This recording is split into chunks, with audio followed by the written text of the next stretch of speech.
Mary and John had only been married for 2 weeks when they received the news of Mary's pregnancy. They were both overjoyed and eagerly embraced the imminent expansion of their family. Throughout Mary's pregnancy, John provided unwavering support. He accompanied her to doctor's appointments and stood by her side during ultrasounds, displaying his commitment to her and their unborn child. During a routine checkup, the doctor reassured them that the baby was healthy and strong. John smiled and tenderly brushed Mary's hair as they observed the monitor filled with anticipation. Mary was grateful that her husband shared her excitement for their baby. Together, they prepared the nursery, carefully selecting furniture and clothing for their little one.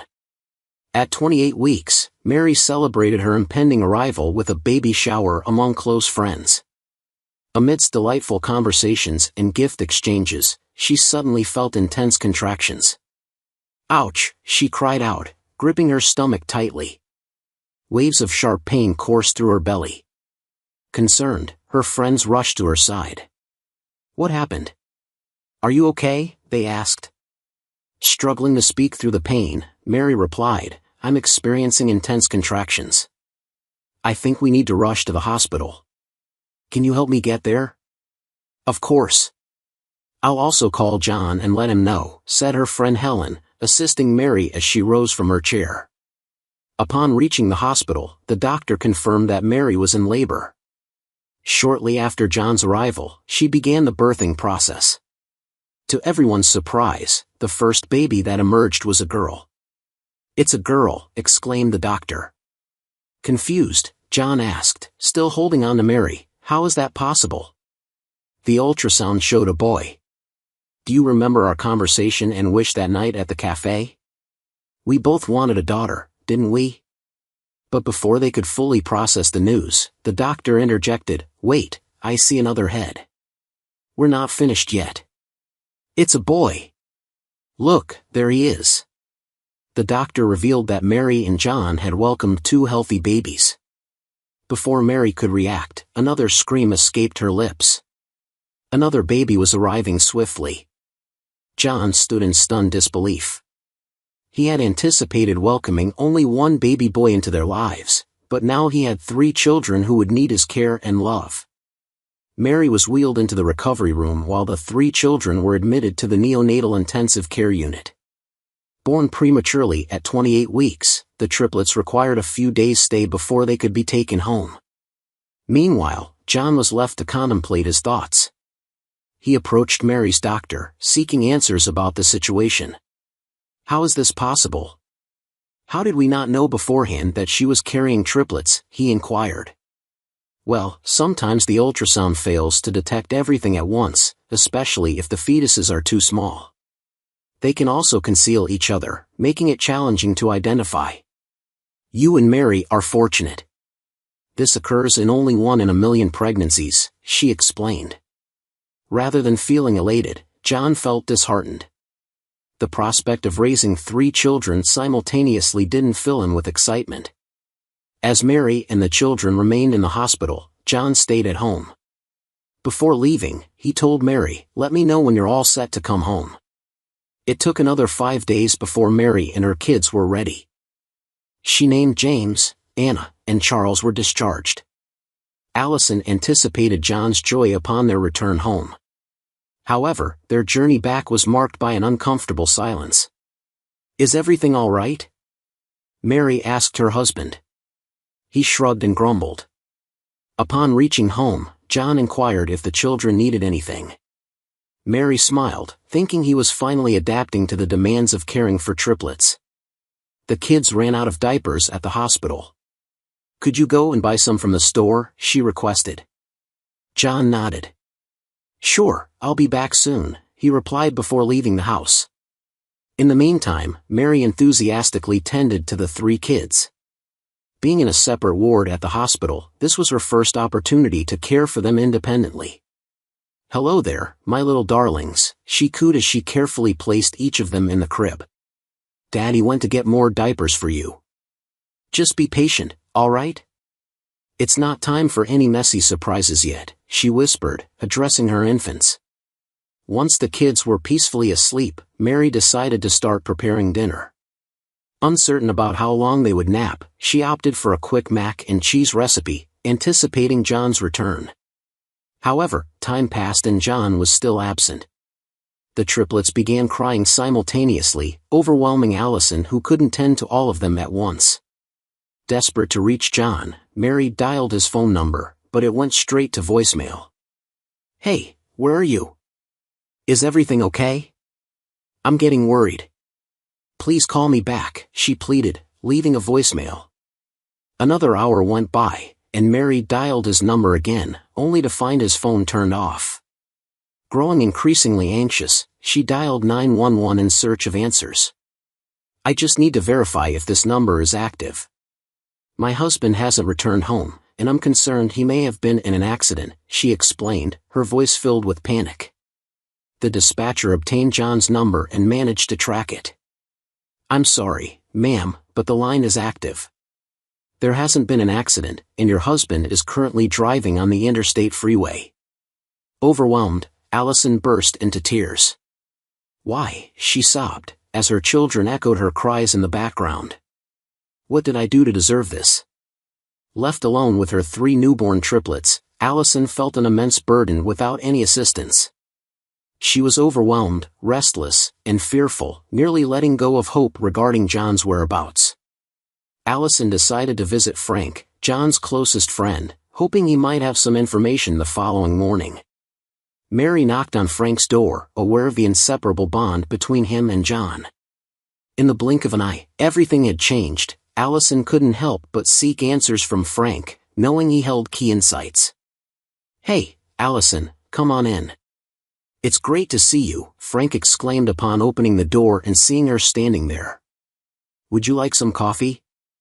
Mary nodded without hesitation, her heart racing, longing for the answers she had come seeking. "Well, I understand that John's behavior might appear strange to you," Frank said, placing the coffee on the table. "But it's not a surprise to me. Did you see him after he left us? I mean, did you have any further encounters?" "Yes, I did, and we even had an argument about it," Frank replied, noticing Mary's growing anxiety and pale complexion. "I tried to reason with him and make him understand that what he was doing was wrong. I urged him to stay and take care of you and the babies, but he refused." "Your coffee is getting cold." Mary felt a deep sense of hurt. Frank's revelation only intensified her pain. Was that all? Did he never say anything else? Frank could sense Mary's disappointment and decided it was time to reveal a little more about his best friend, who had now disappeared without a trace, leaving her alone with the babies. "I think you need to know a bit more about your relationship," Frank added. Mary was perplexed. She had believed that Frank knew every aspect of her relationship with John. "What more? I don't understand. Do you remember your first encounter with him?" Frank continued. Tears welled up in Mary's eyes. "Of course. How could I ever forget that day? It was a Friday. I was working my shift at the cafe and saw the 2 of you sitting with a group of guys. Perhaps stay with your friends. It was someone's birthday." I still recall John's boisterous laughter as he raised the toast when the guy cut his cake. "Yeah, that's right, we were celebrating Sam's birthday. But there's something else you still don't know." Mary couldn't help but let her tears flow as she reminisced about her initial meeting with John and the way he locked eyes with her from across the room. "John and his birthday boy Sam, they were both interested in you, Mary," Frank interjected, bringing her back to reality. "They were drunk and began arguing about who would win you over first. But that wasn't all. They went on to make a rather serious deal." "A deal? What kind of deal?" Mary was startled. Frank hesitated, unsure if he had made the right decision to disclose everything that had transpired that day. Nevertheless, he found himself with no other option but to reveal the truth. "Mary, I know this will be painful for you to hear, but John made a bet of $100 to sleep with you that night," Frank disclosed, his voice heavy with the weight of the revelation. "Sam laughed it off, saying it would be easy to win the wager and seduce you. In addition, he offered $1,000 to John if he could court you and take you out for a month." Allison was utterly stunned. "He placed a bet on sleeping with me?" Oh my God, how could he? Before Mary could fully process the situation, Frank interjected once more, divulging the true nature of John's character. The thing is, John had never been in a serious relationship before. We all assumed it was some kind of tasteless joke, but then he took the challenge seriously. So, you're saying he courted and married me just for $1,000? Mary's voice quivered as tears welled up in her eyes. No, not at all. He genuinely liked you. I mean, genuinely, Frank clarified. Things escalated after you two started dating. You got married, and everything seemed fine until he began feeling suffocated in the relationship. John was afraid of commitment. He didn't want to settle down so quickly. When things got serious, he started pulling away, and he had those mistresses. Wait, John had mistresses? Mary's alarm was palpable. That's just how John is. Deception comes easily to him. It's unfortunate that he kept you in the dark. At some point, he wanted to divorce you, but he was too afraid to follow through. If he really wanted to divorce me, why did he stay? Why didn't he leave me earlier? Allison's voice trembled through her tears. I'm not entirely sure why, but one thing I know for certain is that your pregnancy shocked him. He wasn't ready for it, but he tried to hold everything together so that you wouldn't be hurt. He tried, but when you gave birth to triplets, he panicked. It was the final straw. He felt overwhelmed and had no choice but to flee. It became too much for him to handle. Leaving you and the children was the only option he saw. Oh my God, Frank, Mary sobbed. You've been visiting us regularly, you could have told me earlier. John left me alone with the babies. What do I do now? I'm so confused, and how will I survive without him? Allison was terrified at the prospect of single-handedly raising her children amidst various challenges. Her head throbbed with pain from hours of crying, but her tears would not stop. She paced back and forth in Frank's living room while trying to call John, but his phone was still switched off. Take it easy, Allison. You need to calm down. Have some water. Give me 5 minutes, and I'll drive you home, Frank said. Frank drove Mary to her house, where she expressed her gratitude to the neighbor who had babysat her triplets while she was away. With a forced smile, Allison quickly dismissed the woman before inviting Frank in. They are beautiful, Allison said, while gently stroking the heads of each of her babies. John shouldn't have left. He should have stayed, at least for his children if not for you, Frank commented. After Frank left, Allison tried to soothe her emotions and breastfeed her babies before laying them down in their cribs. Exhausted and upset, she was too restless to even cry. Time ticked away, and eventually, she fell asleep near her infants. The next morning, a loud doorbell ringing startled Mary, and she jumped out of bed, heart racing. John, she called out as she rushed to the door, only to be disappointed when she saw who it was. Frank, she said, her hopes dashed. Come in. I called you, but you didn't pick up, she said as he entered, carrying a large bag of diapers and baby supplies. Hold on, I have more in my car. I'll get it. Mary was surprised by Frank's unexpected visit. She was even more shocked by the level of attention and care he gave to her babies. Would you like some coffee? She asked him. No, thank you. I have to go. Maybe some other time, Frank replied. With Frank's help, Allison was somewhat relieved. She had been struggling with the thought of raising 3 children on her own and had run out of diapers and other baby essentials. The initial days were incredibly challenging for Mary, but her life took a turn. When Frank began frequenting her home and offering his assistance, gradually, Mary realized that she couldn't handle the responsibility of raising her babies alone without Frank's support. He consistently went above and beyond to help her move forward and focus on her future. Frank even volunteered to babysit her triplets while she attended job interviews. Before long, Mary secured a job as an attorney at a private law firm. Her days revolved around juggling work and taking care of her children, and having Frank by her side provided the crucial support she needed. Despite Mary's initial resistance, she couldn't prevent him from showering the kids with the attention and care they deserved. Over time, James, Anna, and Charles grew fond of Frank's presence. They no longer pestered Mary to take them to amusement parks on weekends or argued about not receiving extravagant Christmas gifts. Frank embraced the role of a father figure, doing everything he could for them.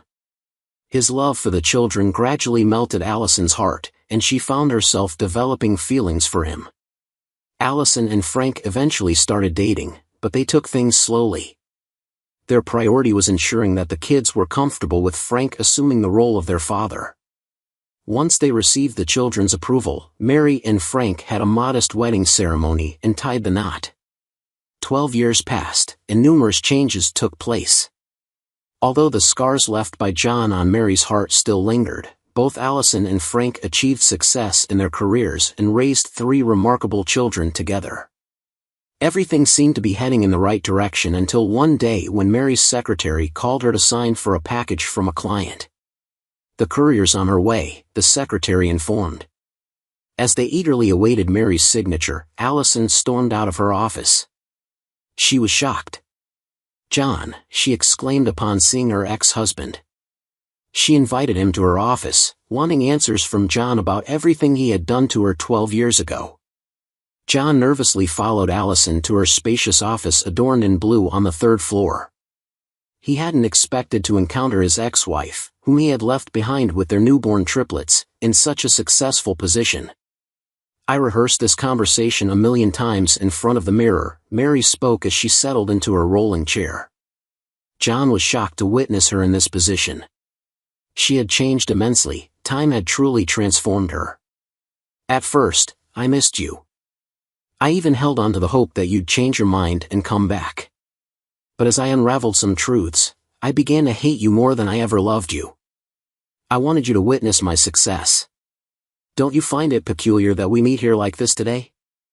I have nothing to say now, but I do have one question. How could you do this to me, John?"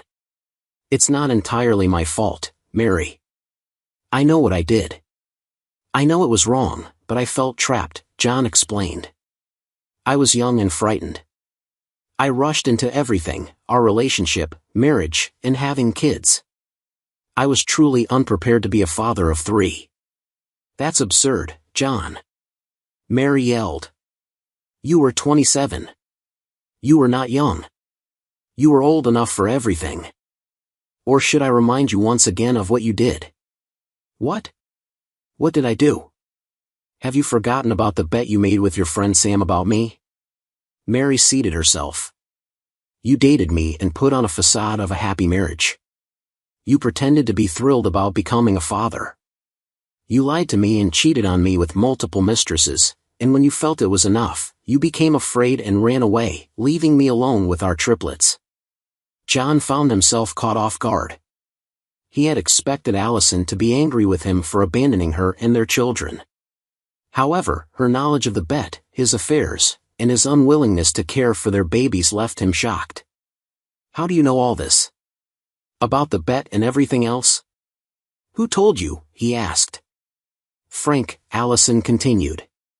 "He revealed everything about you, and when you left us, he supported the children and me. He helped us survive.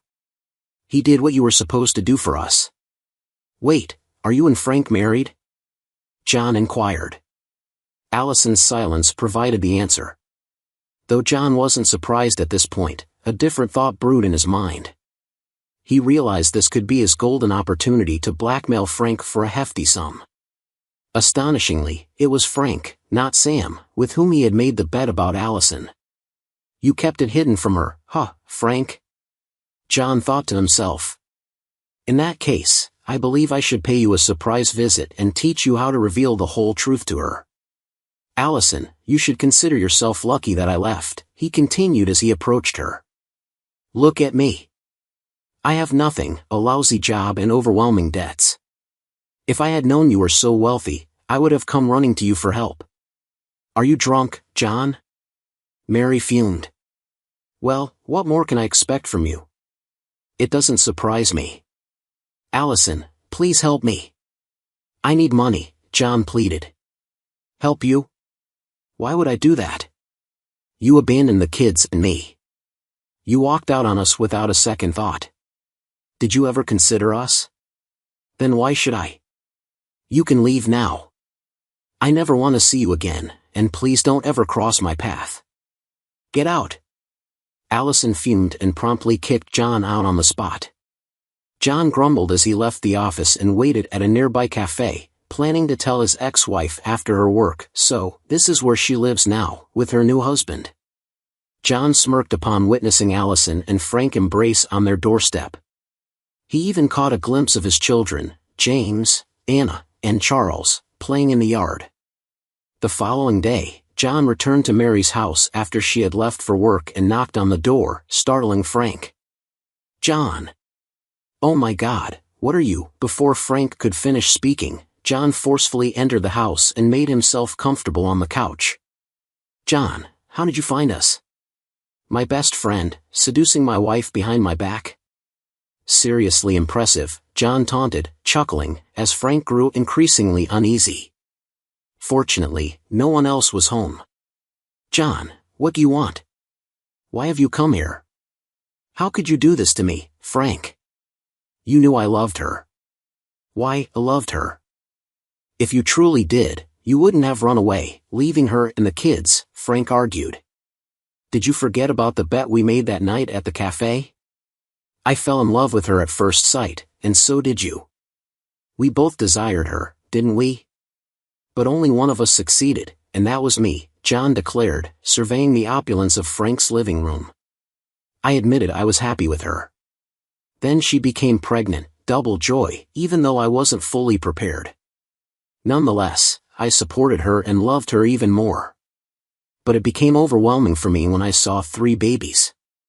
I had only prepared myself for one, so I had to leave. I wasn't ready to raise triplets, Frank frowned as he spoke. People don't run away from their family or from their children. John disregarded Frank's concern and made an unusual demand. I don't want to dig any deeper. I want $5,000. $5,000, Frank was stunned. Yes, I'm just asking a little to keep my mouth shut. It will help me with some personal matters and paying off debts, and in return, you can save your marriage with Allison.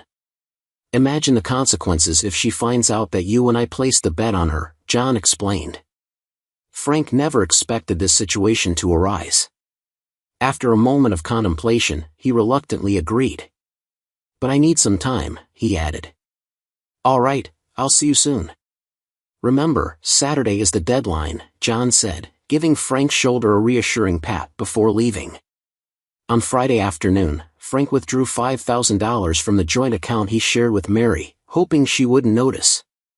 However, he failed to anticipate that she would receive a notification on her phone, a $5,000 debit. Why would Frank need such a large sum of money? Allison wondered, growing concerned. She immediately called Frank to inquire about it. Hey, don't worry, it's our money after all, she began. But why didn't you tell me you needed $5,000? Is everything okay? Did something unexpected happen? With no other choice, Frank had to reveal the truth to Mary. Frank confessed, John threatened to tell you that he had a bet with me, not Sam. I was terrified of losing you, Allison. I love you deeply, and I can't imagine my life without you and the children. To Frank's surprise, Mary burst into laughter. He expected her to explode with anger, but her reaction rendered him speechless. Frank, how absurd. Do you really think I would leave you over some drunken joke that came back to haunt us? She said with a smile. I despise John, not because of the bet or his foolish actions, but for abandoning me with the triplets. It's all in the past now. When I get home, we will talk more, better, Mary said, as she ended the call. Frank was still in shock. Mary didn't hate him for what he did. When Allison got home, Frank asked for forgiveness as he tried to explain again, but Mary assured him that she had forgiven him and wanted them to live happily. Let me prepare something for us to eat, Allison said as she went to the kitchen. She pondered. I wanted to feel sorry for that pitiful addict, but blackmail? That was crossing the line. Filled with determination and a sense of justice, Allison wasted no time in conveying her decision to Frank. She expressed her firm resolve to report John's actions to the appropriate authorities, believing that his malicious behavior should not go unpunished. Recognizing the gravity of the situation and understanding the importance of standing up against such misconduct, Frank wholeheartedly supported Allison's choice. Together, they gathered all the necessary evidence they could find, meticulously documenting John's threats, the extortion attempt, and his long-standing evasion of alimony payments. Armed with a substantial case against him, they presented their findings to the local law enforcement agency, ensuring that justice would be served. The authorities, impressed by the thoroughness of their investigation and the compelling evidence presented, wasted no time in launching an official inquiry into John's actions. It didn't take long for the truth to unravel, exposing John's despicable deeds to the scrutiny of the legal system. After a swift but thorough investigation, the law enforcement agencies gathered an airtight case against John. The weight of his transgressions bore heavily upon him as he faced the consequences of his actions. He was swiftly arrested, apprehended for blackmailing Frank and eluding his alimony obligations for over a decade. News of John's arrest sent shockwaves through their community as people learned of the extent of his deceit and the pain he had caused Allison and her family. The authorities, determined to ensure justice prevailed, pursued the legal proceedings with utmost seriousness. John's trial was a significant event that garnered widespread attention. The evidence presented during the proceedings painted a damning picture of his character and actions. Witness testimonies further solidified the case against him, revealing the depth of his manipulation and disregard for the well-being of others. In the courtroom, John's facade of arrogance crumbled as the weight of his crimes bore down upon him. The judge, recognizing the severity of his offenses, handed down a just and substantial sentence, holding him accountable for his actions.